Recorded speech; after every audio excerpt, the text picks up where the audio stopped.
semua hal yang ditanyakan terkait dengan besok itu jawabannya bisa dibuat menyenangkan kuping teman-teman. Oke? Bisa.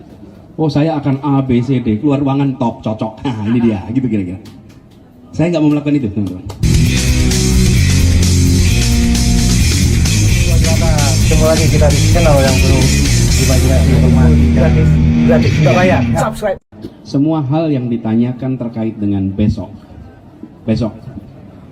itu jawabannya bisa dibuat menyenangkan kuping teman-teman. Oke? Bisa. Oh, saya akan A, B, C, D, keluar ruangan top, cocok. Nah, ini dia, gitu kira-kira. Saya nggak mau melakukan itu, teman-teman. Justru saya mengajak teman-teman semua. Nah, saya justru mengajak pada teman-teman semua, nanti kalau ketemu siapapun yang datang, apakah itu caleg, apakah itu calon bupati, calon wali kota, calon presiden, kalau ditanya tentang apa yang mau dikerjakan besok, jawabannya bisa khayalan. Jawabannya bisa, namanya juga masa depan, bukan? Oh ya, saya akan A, B, C, D. Nah, kita juga ketika dengar gitu, wah cocok ini, saya suka ini. Kita bisa berikan jawaban begitu. Saya tidak mau melakukan itu.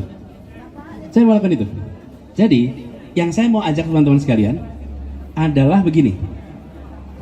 Ini orang yang mau jadi caleg, yang mau jadi bupati, wali kota, gubernur, atau presiden, itu bukan orang yang baru kemarin sore datang. Okay? Dia sudah punya rekam jejak yang panjang. Betul tidak? Jadi Anda lihat tuh rekam jejaknya tuh. Kira-kira nanti kalau dia dapat tanggung jawab, dia akan kerjakan seperti apa? Jadi lihat itu. Jadi ketika ditanya, kenapa? Karena kita akan ketemu dengan begitu banyak hal, begitu banyak urusan yang belum pernah ditemui kemarin. Saya beri ilustrasi, saya menjadi gubernur di Jakarta. Ketika saya menjadi gubernur, apakah saya punya pengalaman teknis? Pengalaman teknis nih, tentang pengelolaan taman? Nggak punya. Apakah saya punya pengalaman teknis pengelolaan lingkungan hidup dan kebersihan lingkungan, green development? Nggak ada. Tetapi saya punya metode bekerja, metode berpikir yang itu dipakai kalau menghadapi persoalan apapun. Metodenya itu ada. Jadi ketemu urusan apapun itu metodenya dipakai. Nah, sama seperti ketemu dengan persoalan di sini. Macam-macam nih yang tadi diangkat. Tadi ketika saya sampaikan satu kalimat namanya keadilan sosial. Jadi ketika ketemu urusan apapun, keadilan sosial itu seperti apa? Contoh, tadi yang tanya guru. Bung Ahmad nih. Oh maaf bukan. Afandi. Guru bagaimana? Mana Afandi nih? Tadi tanya tuh, guru kualitas terbatas, jumlah distribusi tidak merata misalnya. Jadi teman-teman sekalian, pendekatannya itu adalah bukan sekedar membuat sesuatu yang baru. Saya selalu gunakan 4 hal. Ini harus dicek. 1, dari yang sudah ada sekarang, apa yang perlu diteruskan? Dari yang sudah ada nih. Yang kedua, dari yang sudah ada sekarang, apa yang perlu dikoreksi? Oke? Yang ketiga, apa yang perlu dihentikan? Yang jangan diteruskan nih. Lalu yang keempat, hal baru apa yang harus dikerjakan? Jadi bukan hanya mau melakukan yang keempat.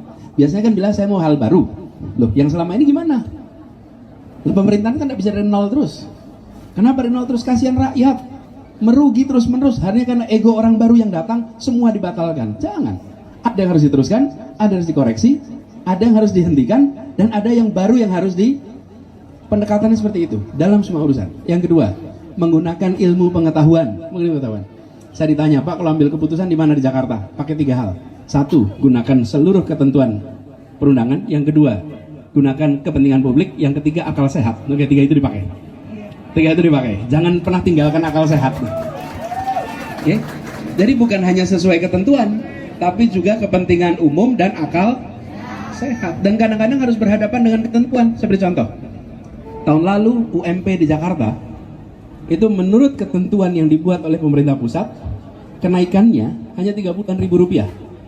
Oke? Padahal selama ini UMP di Jakarta itu kalau naik sekitar Rp350.000-Rp400.000. Bayangkan keluar peraturan baru naiknya cuma Rp30.000. Buat Anda kira-kira Rp30.000 nih dapat berapa begini nih? Ini satu cangkir berapa sekarang? 2 lah, 2 kopi. Bayangkan 2 kopi.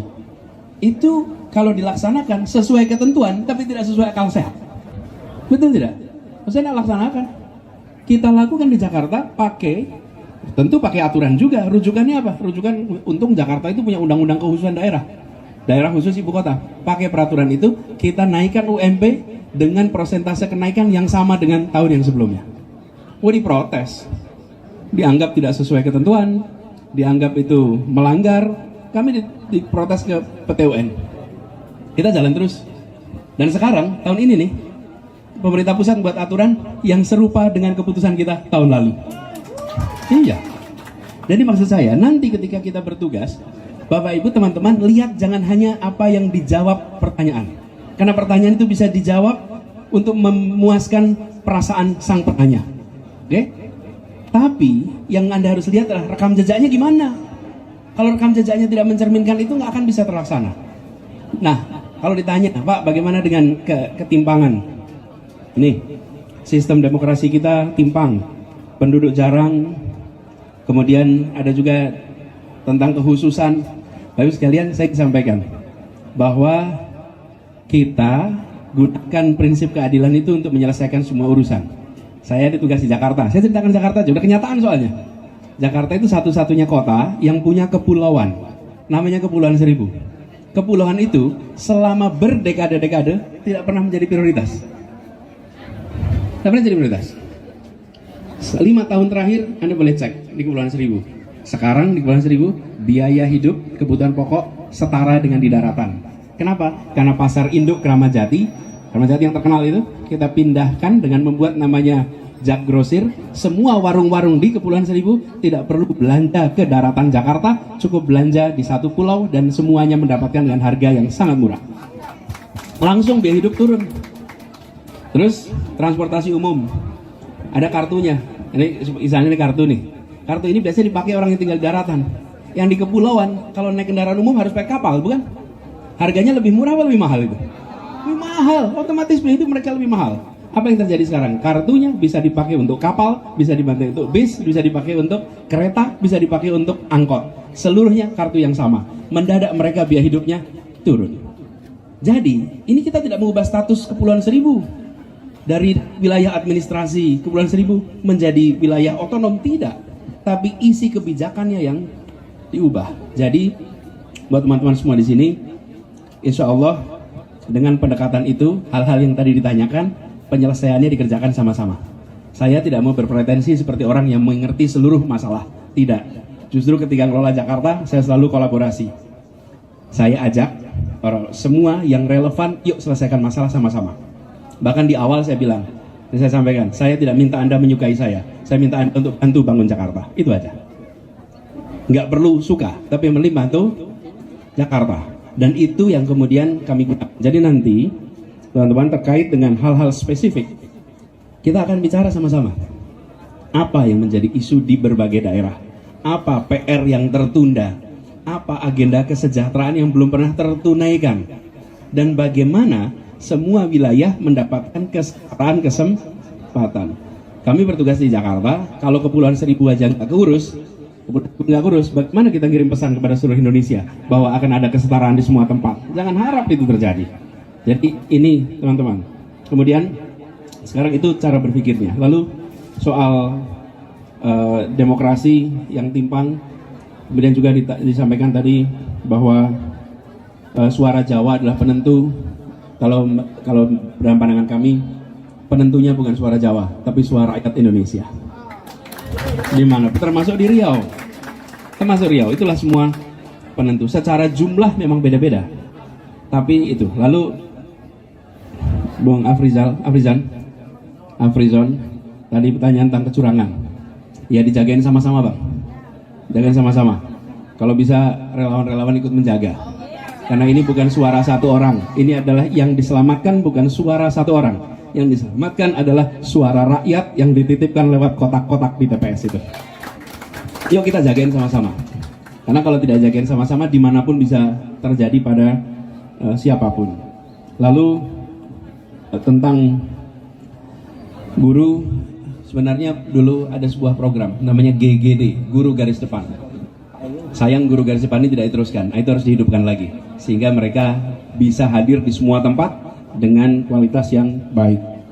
Kemudian Pak Presiden Khairul Basar tentang gerakan mahasiswa. Ya, gerakan mahasiswa itu biasanya muncul ketika institusi penyalur aspirasi tidak lagi aspiratif.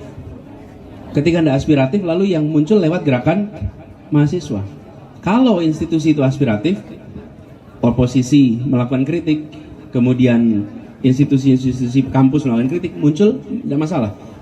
Mahasiswa bisa tenang. Tapi kalau itu mampet, mahasiswa akan bergerak. Jadi kalau ditanya, apakah di masa depan, jangankan masa depan, masa lalu di DKI penuh dengan protes, nggak ada penangkapan, nggak ada pemproses pelaporan sama sekali nggak ada, dan didengarkan, dan ini menjadi bagian ya namanya juga demokrasi.